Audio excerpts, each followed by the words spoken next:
What's going on, Assassins? It's Darkstrider, and I have a really wild question. Maybe not as wild as I think. Basically, I want to know, how much do you trust video game journalists? Because this past year, maybe the past 2 years, or even more, we've been seeing all these, online magazines, regular magazines, hyping up these games that come out and amount to be garbage. We've seen them hype up Redfall. They hyped up Concord, the most current failure. They hype up a lot of really wild games that people have no interest in. And then they kind of crap on games that people are interested in. For example, Black Myth Wukong, I know I keep mentioning it, but it's a great game. It's got great mechanics, and a lot of people enjoy it. A couple of the magazines actually enjoy it as well, but there was a campaign because of Sweet Baby Inc. where they were trying to disparage it. They were doing everything in their power to make it sound like it really wasn't a good game.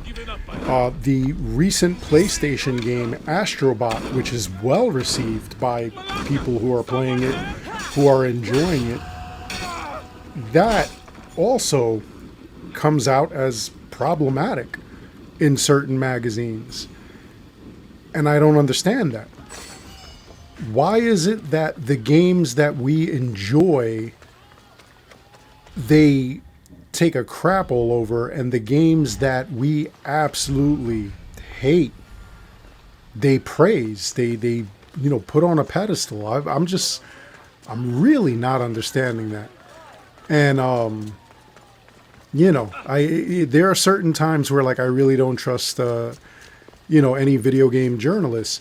And I kind of look at it like movies. Like, honestly, I don't trust movie reviewers either, because a lot of times they'll say that certain movies are absolutely fantastic, and then they'll crap on like another movie that, is actually fantastic. The movie that everybody enjoys, they say is garbage, but the majority of people enjoy it. I don't understand that. So, like, when it comes to movies, I kind of, not that I have like a sixth sense, but like I kind of know that when they say this movie's going to be crap, that it probably will be good. The Borderlands movie clearly was an exception. Saw it anyway just because I wanted to punish myself, I guess. But, it's at a point right now where I don't know if we could trust journalists. And, that kind of extends to, and I'm sorry to my fellow YouTubers, but it kind of extends to us as well. Anybody who's on the content creation space. Some people get an absolute bag and they'll hype up a video game, and it comes out and it's absolute crap. And, the YouTuber or content creator looks absolutely dumb. One of the most recent things that I can remember was Battlefront 2. A lot of people were getting bags to promote Star Wars Battlefront 2 by EA, and when it came out, it was an absolute mess. It was basically pay to win.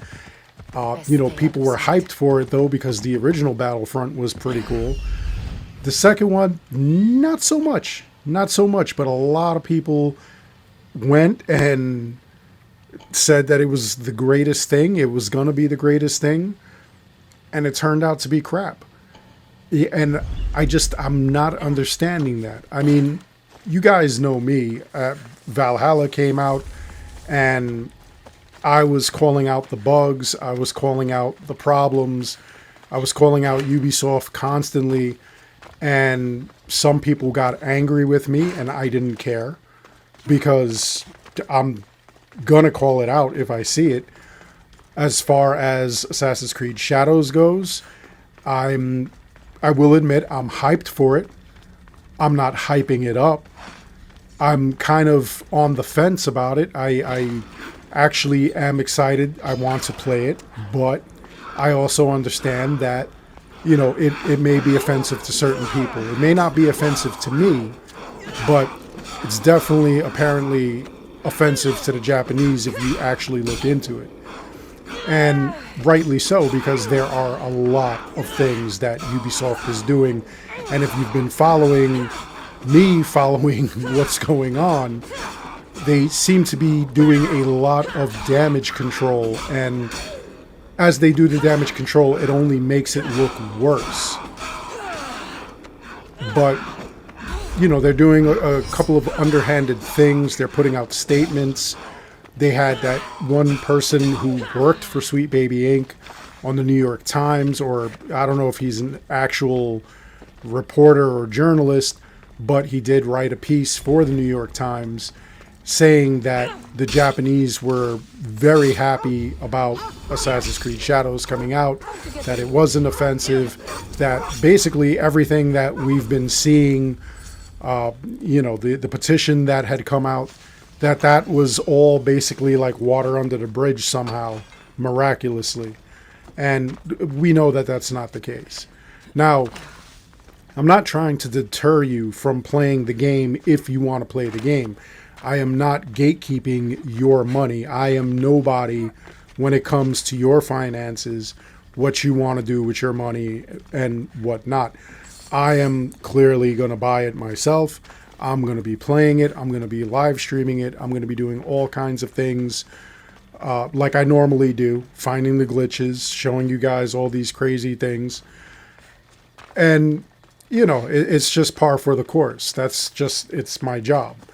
There are certain things that I won't do, like I had no interest in Concord, so I wasn't going to play Concord.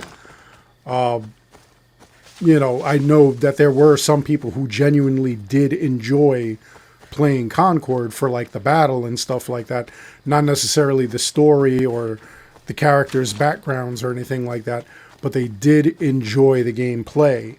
And there are some people who actually platinumed it before all the servers shut down and whatnot. So I thought that was kind of cool. You know, like you really have to be determined. You either have to be a fanboy or somebody who is genuinely interested in the game. You know, I don't want to disparage anybody who actually went out, bought it, played it, or anything like that.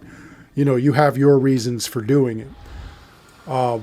Sadly, it really wasn't something that people wanted, and I mean, it was a massive failure, $400 million worth of failure, and almost 10 years. So, I mean, that's kind of wild, but they were praising it. And I'll tell you what's going on right now. The new game, Dragon Age, the Veilguard, there are people, again, who are in the same boat. They want to play it.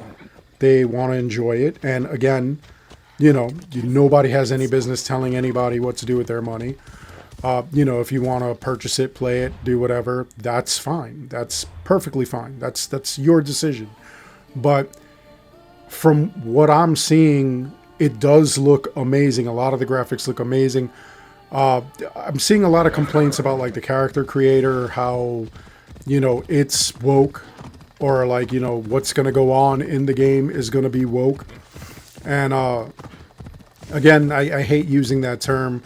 You know, it just, if you don't agree with what you see in the game, obviously don't buy it. But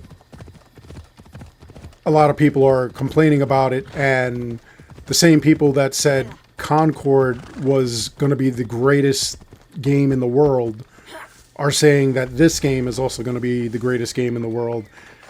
And I mean, clearly I'm a little bit nervous in trusting what those journalists are saying. So I don't know. I don't know that I trust video game journalists anymore. You know, like I hope that you'll agree with me. I try to have some integrity when it comes to my reporting on video games, you know, possibilities, glitches, both good and bad. and of course behavior of developers when they're taking too long to fix something or they're not listening to the fan base. Like I always had smoke for Ubisoft. After hearing about Concord and that money that they spent, I have a lot of smoke for PlayStation right now because, I mean, they really could have used that money to do a million different projects that the fans have been asking for, that they would have loved, that they would have just made a mint on. But for some reason, they decided to go with whoever thought Concord was going to be a good idea. And of course, I mean, like I said, I didn't hear anything about it until like the state of play. So, like I was completely in the dark about it. It was off my radar. Anyway, I'm going to turn it over to you guys. I want to know what your thoughts are. What do you think? Do you think that video game journalists have integrity? Do you think that you can trust them? Do you think that sometimes it's hit or miss? Sometimes they have somebody on a game and, that person probably isn't suited for the game, or maybe that person is a little too excited for the game. Sometimes we do have bias and we turn a blind eye when we're excited for something, even though we know something's bad for us. We still go with it and, we kid ourselves. We say, hey, it's going to be all right. Let me know your thoughts in the comments below. What games did you play that you thought were going to be great because you listened to what the journalists had said and it turned out to be garbage? And what did you play that they said was going to be garbage and, it turned out to be gold? Do you follow journalists? Do you follow certain YouTubers when you want your news or your information on a game? I'd love to hear from you in the comments below. Other than that, I hope you enjoyed the video. Please make sure you like and subscribe. It helps this channel out an awful lot. As always, I want to thank each and every one of you for watching. And until next time, take care, be good, stay safe, take care of each other. I'll see you guys all in the next one.